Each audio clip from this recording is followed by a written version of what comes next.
आप सभी लोगों का स्वागत है एक बार फिर से केजे क्लासेस में। हाँ जी, आप लोगों के लिए खुशखबरी है। हमने जीएसटी और इनकम टैक्स का जो कोर्स है वो दोबारा से लॉन्च कर दिया है। ये कोर्स आपके लिए बहुत बेनिफिट होगा। इस कोर्स को आपको क्यों पढ़ना चाहिए, इस कोर्स के अंदर हम क्या पढ़ाएंगे, ये कोर्स आपको कैसे पढ़ना चाहिए, ये कोर्स किसके लिए बेनिफिशियल होगा, सारी डिटेल इस वीडियो में डिस्कस करेंगे। तो इस वीडियो में बने रहिएगा। अगर मैं बात करूँ तो जो हमारा जीएसटी का कोर्स है वो लगभग 100 घंटे का कोर्स है। सर ये कोर्स थ्योरी है या प्रैक्टिकल? भाई 100 घंटे के कोर्स में थ्योरी एंड प्रैक्टिकल दोनों है। अब हम इसे कैसे कराएंगे, जैसे मैं एग्जांपल बताता हूं। अगर आपको रजिस्ट्रेशन करना है, जीएसटी में रजिस्ट्रेशन करना आसान तो है, लेकिन क्या आपने रजिस्ट्रेशन से रिलेटेड कोई लॉ पढ़ा?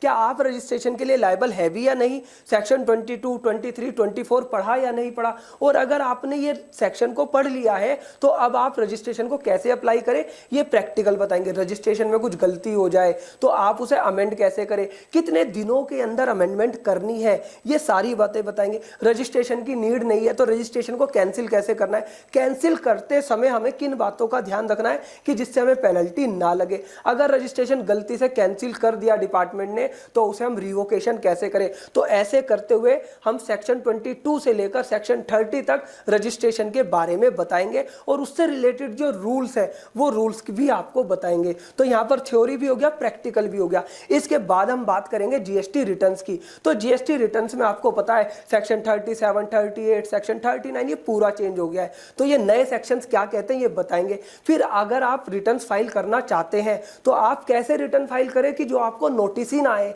तो वो सारी बातें रिटर्न्स में बताएंगे। तो रिटर्न्स के जो सेक्शन है 37 से लेकर 48 तक सारे सेक्शन बताएंगे। जो सेक्शन डिलीट हो गए हैं जैसे 42, 43 उन सेक्शनों को नहीं पढ़ाएंगे। इसके बाद अगर मैं बात करता हूं कि भाई आईटीसी कैसे लेना है, आईटीसी लेने के लिए क्या क्या कंडीशंस है, वो सेक्शन 16 से लेकर हमारी सेक्शन 21 में लिखी हुई है, वो सारा बताएंगे। 3B के अंदर आईटीसी कहां पर लेना है वो भी आपको बताएंगे जिससे कि आपको नोटिस ना आए। अगर मैं इसके बाद की बात करता हूं कि भाई इसके बाद आप हमारा आता है कि इनवॉइसेस कैसे बनने हैं, ठीक है, बिल ऑफ सप्लाई क्या होता है, रिसिप्ट वाउचर क्या होता है, एडवांस वाउचर क्या होता है, इसकी डिटेल कैसे जीएसटीआर 1 में डाली जाती है, ये सारी चीजें हम इसके अंदर आपको बताएंगे।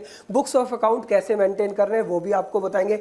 जीएसटीआर 9 कैसे भरनी है वो भी बताएंगे। 9C कैसे भरनी है वो भी बताएंगे। आपको 9 और 9C एप्लीकेबल है भी या नहीं ये भी बताएंगे। इसके बाद हम आपको बताएंगे रिफंड्स, रिफंड किस केस में अप्लाई होता है, रिफंड को कैसे अप्लाई करें, रिफंड का लॉ क्या कहता है। इसके बाद हम लेकर चलेंगे आपको असेसमेंट पर कि असेसमेंट कैसे करता है डिपार्टमेंट, आपकी प्रोविजनल असेसमेंट क्या होती है, स्क्रूटनी ऑफ रिटर्न्स क्या होती है, नोटिस कब आता है। इसके बाद हम आपको बताएंगे ऑडिट्स कैसे होता है कि भाई जीएसटी के अंदर ऑडिट कौन कर सकता है। ये सारी बातें हम असेसमेंट और ऑडिट्स में बताएंगे। फिर उसके बाद आपको बताएंगे कि डिमांड और रिकवरी कैसे होती है, डिपार्टमेंट कैसे डिमांड एंड रिकवरी कर सकता है, कौन कौन से सेक्शन को इनिशिएट कर सकता है, कब आपकी रिकवरी आपके ऊपर लगाई जा सकती है। और इसी के बाद हम आपको बताएंगे टीडीएस और टीसीएस के प्रोविजन। हाँ जी, इनकम टैक्स की तरह जीएसटी में भी टीडीएस और टीसीएस के प्रोविजन है।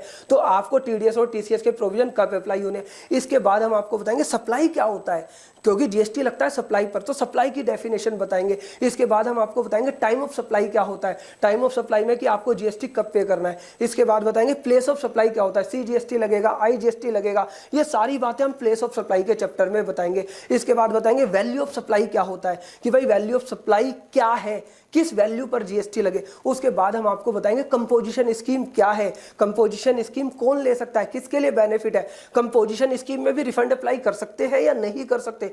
तो जब आपको ये पूरा कोर्स बताएंगे तो ये लगभग 100 घंटे का कोर्स हो जाएगा जिसमें थ्योरी भी रहेगा, प्रैक्टिकल भी रहेगा। और हमारी गूगल ड्राइव पेन ड्राइव लेने के बाद आपको फायदा क्या होगा कि भाई लोग बाग गूगल ड्राइव पेन ड्राइव देकर भूल जाते हैं, लेकिन हम क्या करते हैं, हम आपको अमेंडमेंट देंगे कि जो भी हमारे यहाँ पर दिल्ली में लेक्चर होते हैं, दिल्ली में जो हमारे सेमिनार्स होते हैं उसकी रिकॉर्डिंग हम आपको प्रोवाइड कराते रहेंगे जो कि फ्री ऑफ कॉस्ट होगी। तो अगर आप भी हमारा कोर्स ज्वाइन करना चाहते हैं तो आप हमारी वेबसाइट विजिट कर सकते हैं, आप हमारी टीम से बात कर सकते हैं। यहाँ पर डिस्क्रिप्शन में लिंक दिया हुआ है, आप इस पर क्लिक कर सकते हैं और आप हमें बताइएगा कि आपको हमारा कोर्स कैसा लगा। इस वीडियो को देखने के लिए आपका दिल से धन्यवाद। Thank you ji.